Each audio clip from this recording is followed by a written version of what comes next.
Welcome to Voices of the Community, which explores critical issues facing Northern California communities. We introduce you to the voices of community thought leaders and changemakers who are working on solutions that face our fellow individual community members, neighborhoods, cities, and our region.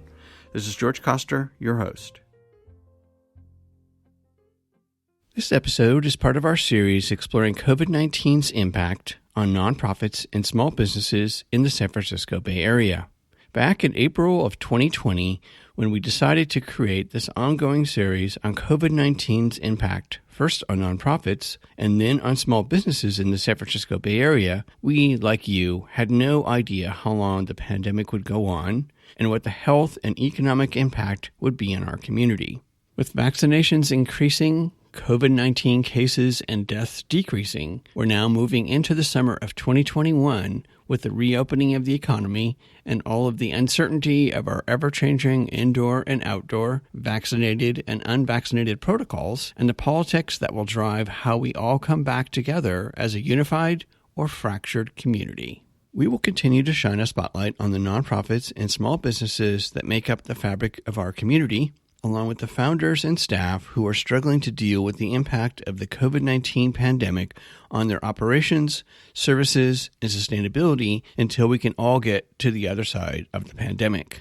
Along the way, we will also share with you all the amazing solutions that our nonprofits, small businesses, foundations, and government leaders are working on to help us all get to the other side of the pandemic and come together to rebuild our communities with more economic, social, and environmental equality. In time that the shipyard is not this isolated enclave, but it is integrated with the Bayview community, but be a place for artists in particular and for San Francisco artists in general who have been leaving in droves to go to the East Bay because they can't afford to live in the city, much less live in the city and rent studio space. So defending these spaces has been so important. And we feel that with the delay in the development of the shipyard, there is more opportunity to expand the artist's footprint and not just preserve what we have, but create more studio space for artists and make this the place where the creative people of San Francisco can thrive and afford to be. In this episode, our focus and theme is on our artist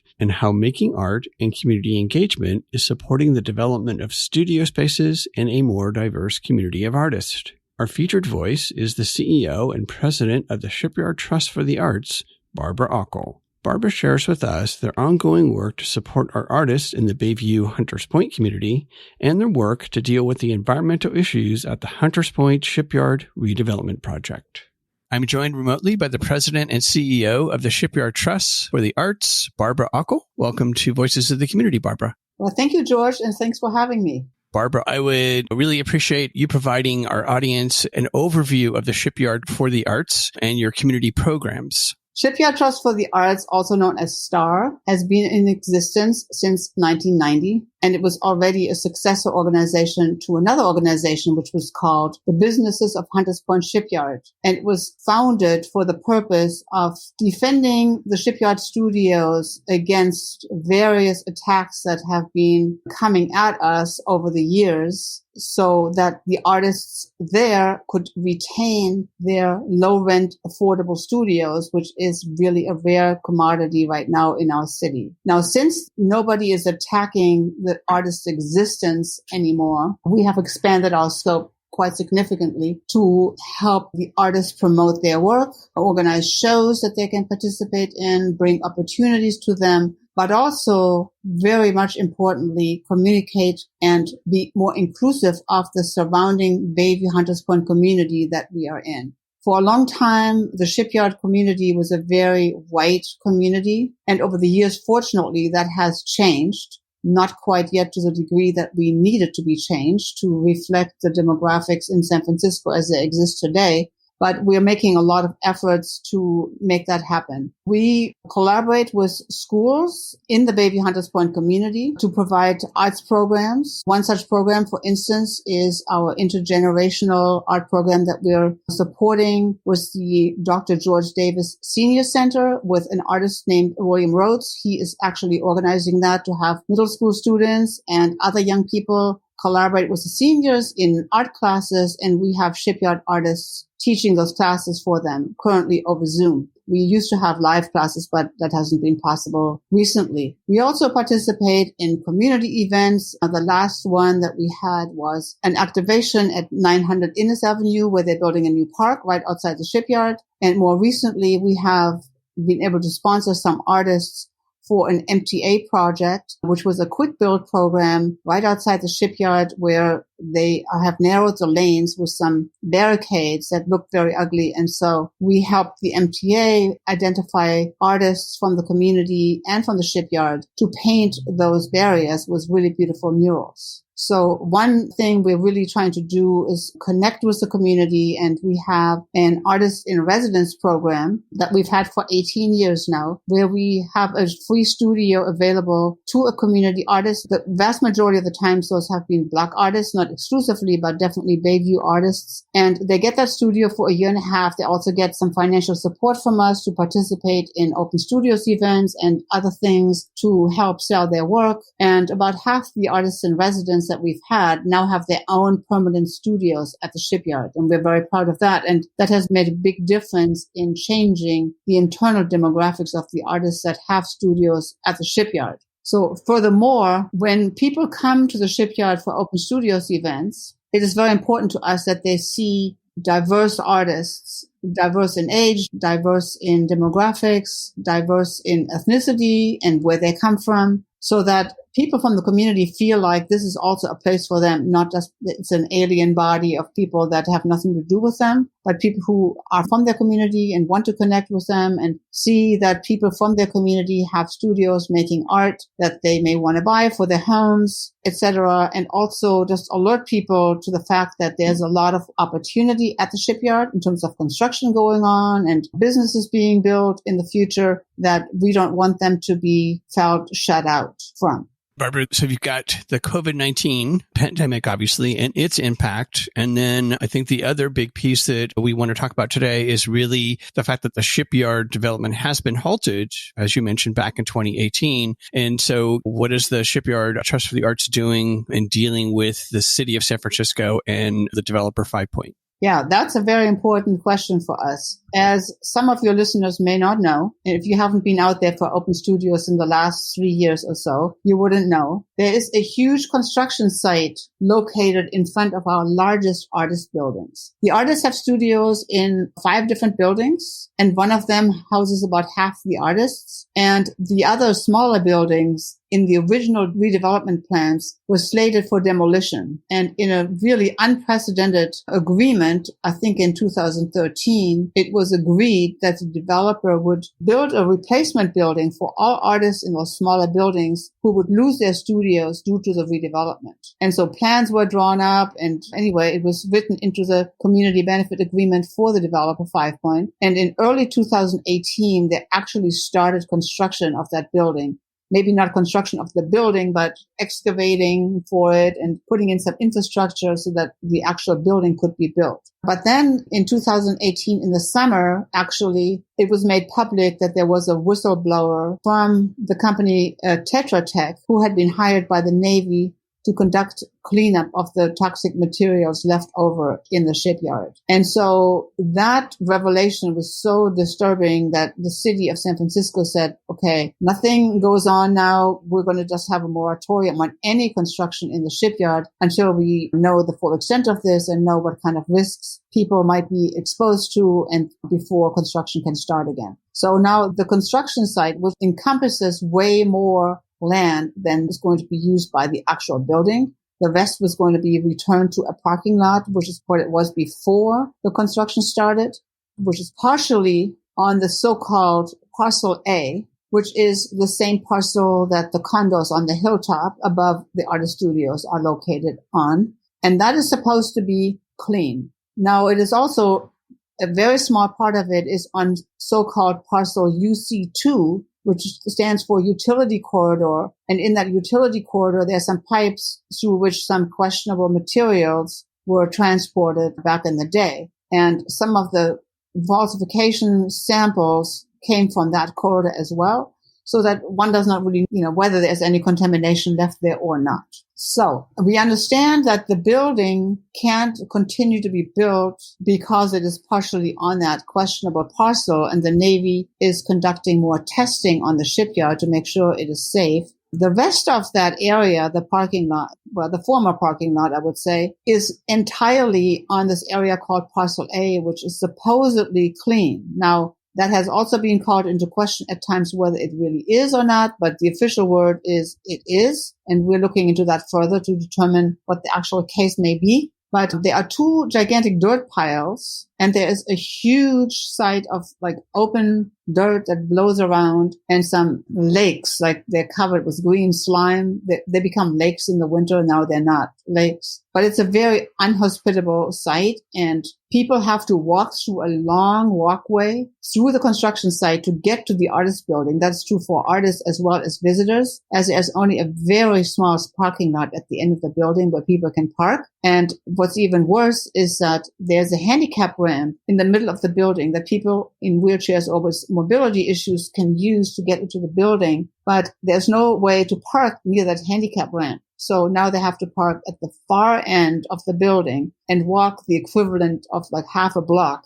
to get to the handicap ramp, which obviously, if you have an impairment, that is not necessarily possible. So it interferes with handicap access, and the dirt is being left to blow around. It blows into artist studios. People breathe the dust when they're walking on that walkway. And periodically the developer has sprayed some substance on it that stabilizes the dirt so it doesn't blow around, but then it rains again and then it dries and it starts blowing around again. And we have never been assured beyond a doubt that dirt does not contain any toxic substances that we should be cautious about. But just the dirt, even if it's clean dirt blowing around into artist studios who want to open their windows, is really not acceptable because it gets onto their artwork, it gets into the paints and everything, and people have to breathe it. It's just all over. That's not healthy. So now we have said to the developer, please, it's been 3 years. The Navy isn't even going to test that one questionable area for another 3 years, scheduled for 2024. So you're proposing that we're going to be behind this open construction site for another 3 years. So what we're asking you to do is please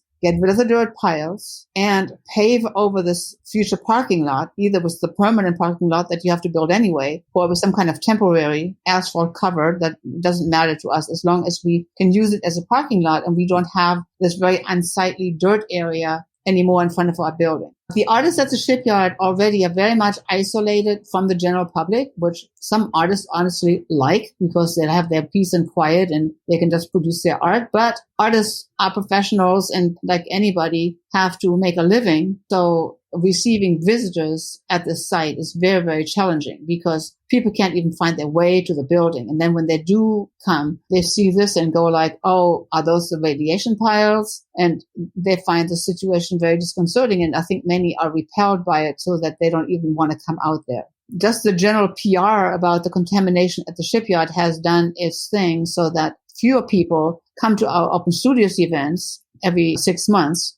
And this dirt area really, really is not helping at all. So we have another Open Studio event coming up on October 23rd and 24th this year. And we have implored the developer to do something about the situation. And so far, we haven't gotten anywhere, except that some of the city agencies and politicians have been listening and have also shown some degree of support for us and are trying to help us resolve the situation. We're not really exactly sure how it will be resolved, but it really is unacceptable to us to leave it as this dirt area for an indefinite period of time. It's not like, okay, in 6 months, we're going to resume construction. There's nothing like that. And even once the testing is complete in 2024, there's no telling whether the tests will come out so that construction can resume right away. And even if it did, there's no commitment that construction will resume immediately. What can folks do to help? I mean, can they write to someone, make phone calls, emails? Is there public meetings that people can show up and speak in support of what the Shipyard Trust for the Arts is asking? Well, at the moment, there's not a concrete action that I can ask people to undertake, but we have a mailing list and we will certainly inform people on the mailing list about what is happening. We also have on our website is shipyardartists.com.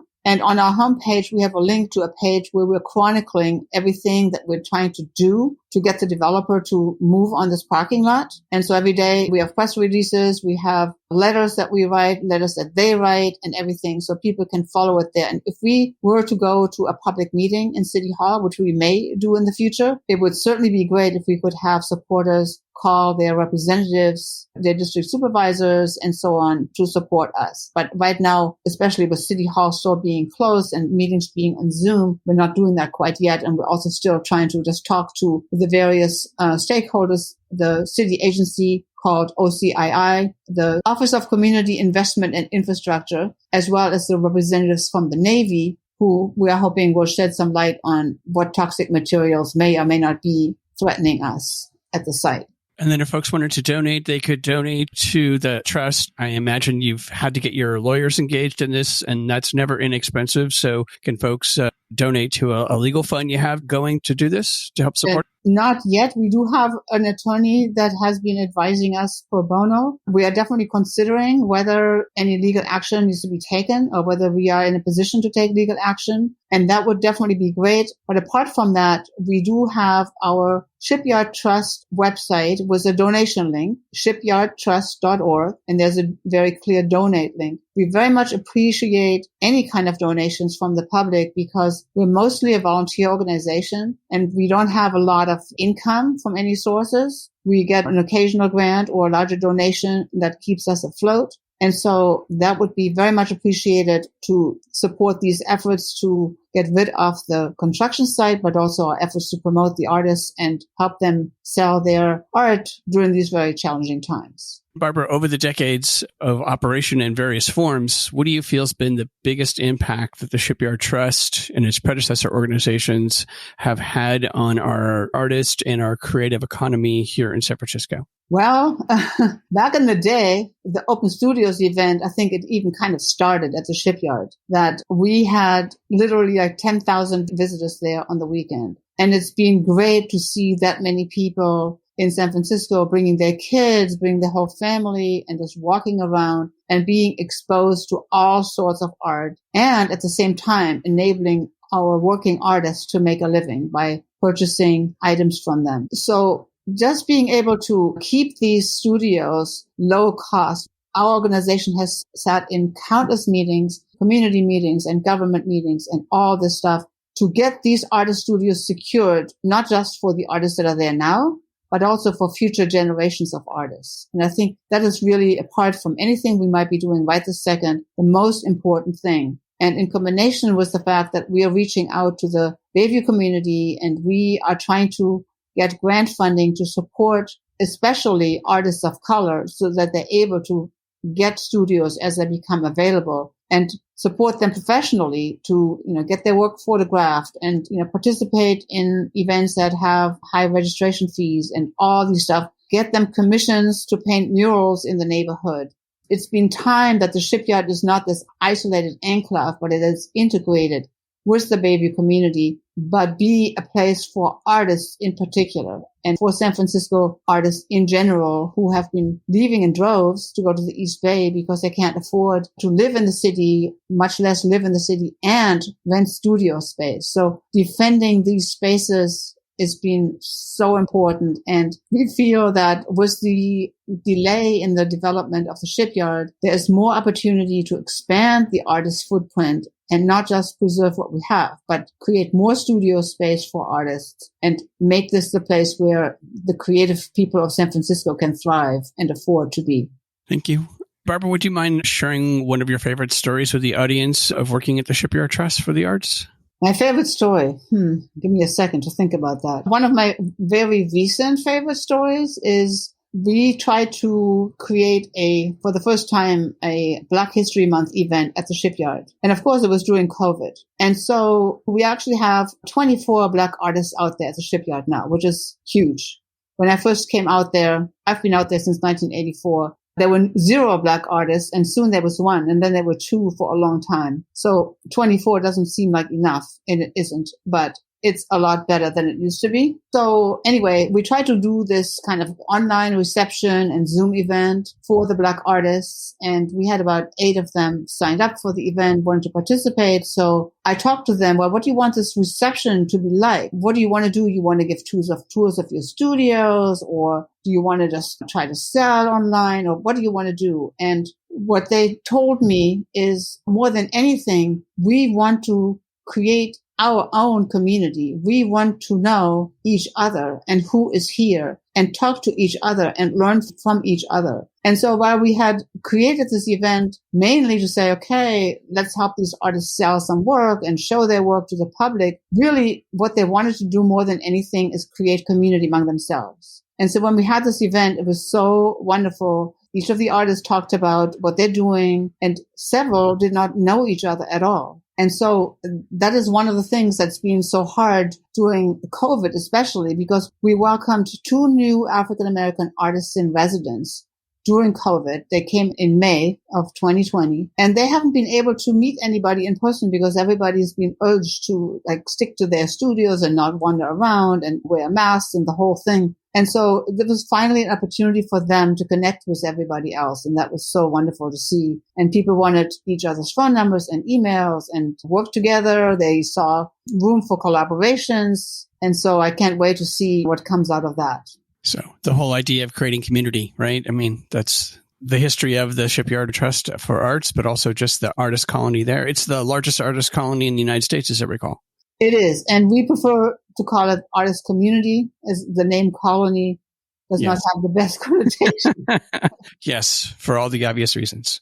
So final question for you, Barbara. What do you feel are some of the positive things that could come out of the pandemic crisis to support your work with the artist, the Trust's work, and with our creative economy here in San Francisco? Yeah. Last year, when the pandemic first hit, we had an Open Studios event, I think about 3 or 4 weeks away. So it became clear to us. Well, actually, to be honest, it didn't become immediately clear to everybody because we voted, and the majority voted to postpone the event by 1 month into May, and the rest said we should just cancel it. Well, obviously, it had to be canceled. And you realize from a vote like this how much people thought this is going to be over soon. Little did we know. But then after that happened, people said, okay, we got to have an online presence that's more than just a website. We have a website where each artist has a page, but the pages were very limited. People could only have a few pictures and were not the best looking. And the artists were saying, we need to sell online.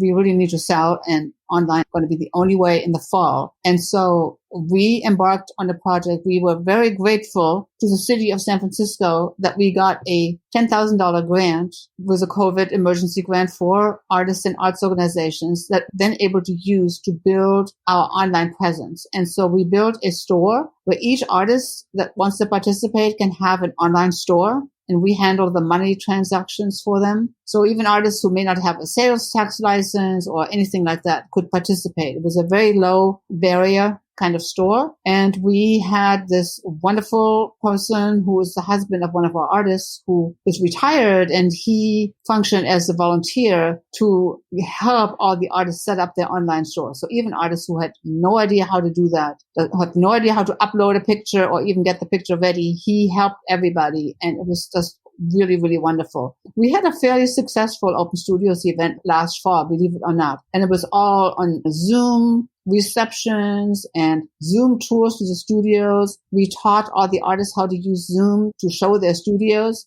It was new to 95% of the artists. So that has been very, very rewarding. And we do see the enormous potential that that online presence has, even for the future, when we're definitely hoping to be back in person this October. But we will also have the virtual stores, because some artists were able to sell to people. One artist told me they sold to somebody in Canada, somebody made a sale to the East Coast, and that previously was definitely not happening. And so having artists trained in interacting with customers online really expanded the circle of people that they are able to do business with. And so that will definitely remain. And the technical skills that we imparted on some of the artists has been really remarkable. we just had a meeting kind of just to discuss things among ourselves, which was a Zoom meeting. And we needed something shared on screen. And one of the artists had that document that needed to be shared. And she was one of the artists that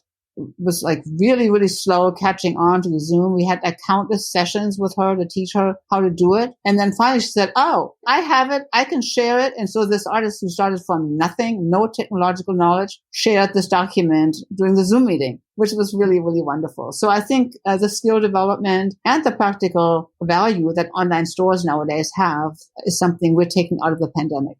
That's great stories. I mean, so much of what I've heard over this last 15 months of doing these interviews is that everyone has really, I think, embraced the virtual space. It's really opened up opportunities for artists, performing artists, or physical artists to expose their amazing work to a global audience. So thank you, Barbara, for sharing the wonderful insights from your work at Shipyard Trust for the Arts and your work with our arts and culture sector.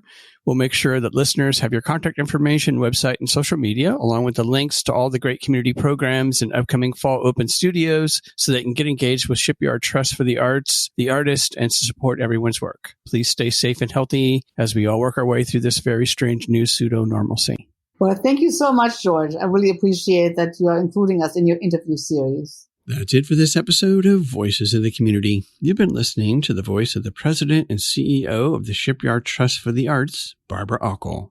To find out more about Shipyard Trust for the Arts programs and to help our artists in the Bayview and Hunters Point community, as well as to participate in the upcoming Open Studios event in October, please go to shipyardtrust.org. In addition to guiding the Shipyard Trust for the Arts, Barbara Ockel is also the Executive Director of the Bayview Opera House. You can find out more about Barbara and her Opera House work in Part 1 of our Doing Business in the Bayview episode in our archive section. To find out more about other nonprofits supporting our artist community members, please listen to our interview with Susan Mernitz, along with Janet Hayes at The Crucible in episode 31, and Justin Hoover and Kareem Zelenka at Project Artivism in episode 49. We really want to hear from you in our short listener survey, so please go to georgecoster.com and click on the survey button on the upper right-hand side of the homepage and provide us your feedback and insights. Please tune in to KSFP 102.5 FM to next week's 1-hour special show on August 26th from 8 a.m. to 9 a.m. from our live virtual panel show, which features voices from Word for Word, Simply the Basics, Children's Book Project, Lava May X, and the San Francisco Girls Chorus. We hope that you enjoyed the insights, points of view, and personal stories from the voices of changemakers and their nonprofits and small businesses featured in this series. To find out more and get engaged with the nonprofits, small businesses, and staff members featured in the series, please go to my website, georgecoster.com, and click on Voices of the Community to find links to the extended versions of these interviews and to listen to the entire series. After listening to these stories, we hope that you will consider making a donation and volunteering to provide a hand up to your fellow community members. I want to thank my associate producer, Eric Estrada, and Casey Nance at Citron Studios, along with the wonderful crew at the San Francisco Public Press and KSFP. Voices of the Community is a member of Intersection for the Arts, which allows us to offer you a tax deduction for your contributions. Please go to georgecoster.com and click on the donate link to make a donation to help us provide future shows just like this one. While you're on our website, you can enjoy our archived past shows, which feature community voices working on solutions to critical issues facing Northern California communities. And you can sign up for our newsletter to find out more about future shows, as well as shows and events from the organizations that are included in our episodes. Take us along on your next COVID walk by subscribing to Voices of the Community on Apple Podcast, Spotify, and Google Podcast, or wherever you get your podcast. You can follow us on Twitter at George Coster, and we'd love to hear from you with feedback and show ideas, so send us an email to george@georgecoster.com. I'm George Coster in San Francisco, and thank you for listening.